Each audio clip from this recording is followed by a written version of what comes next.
qual a maior dificuldade para pesquisar a história de mulheres negras? Então, há uma grande dificuldade em si de estudar a história das mulheres, né? Como eu havia falado anteriormente, por conta desse silenciamento nos documentos, né? E quando a gente pensa em história de mulheres negras, ainda é pior, porque essas mulheres negras, elas vão, né, muitas vezes aparecer nos documentos na condição de escravizadas ou libertas, né? E às vezes a gente tem dificuldade de encontrar mais informações, às vezes só fala o primeiro nome dessa mulher, né? Às vezes não há a menção de um sobrenome, mas sim uma procedência. E quando eu digo procedência, procedência da onde foi o porto que ela foi retirada no continente africano. Então, por exemplo, você encontra Maria Benguela, né? Maria Congo. Então, você encontra essas descrições de nome, então que é muito difícil de encontrar, né, nas documentações que eu trabalhei para Itaguaí, mas como eu falei no início também, como eu estava tratando de uma mulher que fazia parte da elite escravocrata, né, nada mais justo no meu trabalho eu fazer uma análise sobre os escravizados do Plantel da Senhora. Então eu dedico um capítulo para falar sobre ele, de tentar trazer mais quem eram essas pessoas, trazer o perfil desses escravizados, pensando isso, faixa etária, procedência, enfim, e também pensando, né, até as próprias estratégias,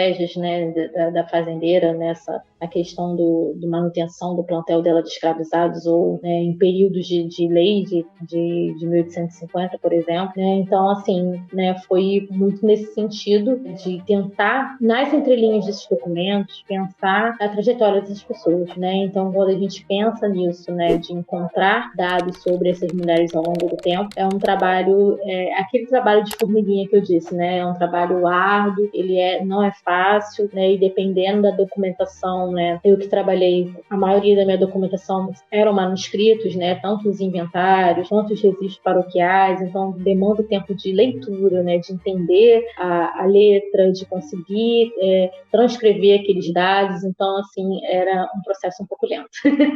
Mas é isso, assim, eu acho que o que a gente tem que refletir sobre isso é que mesmo que hajam dificuldades, a gente não pode deixar de fazer essas investigações, né? Essas investigações históricas.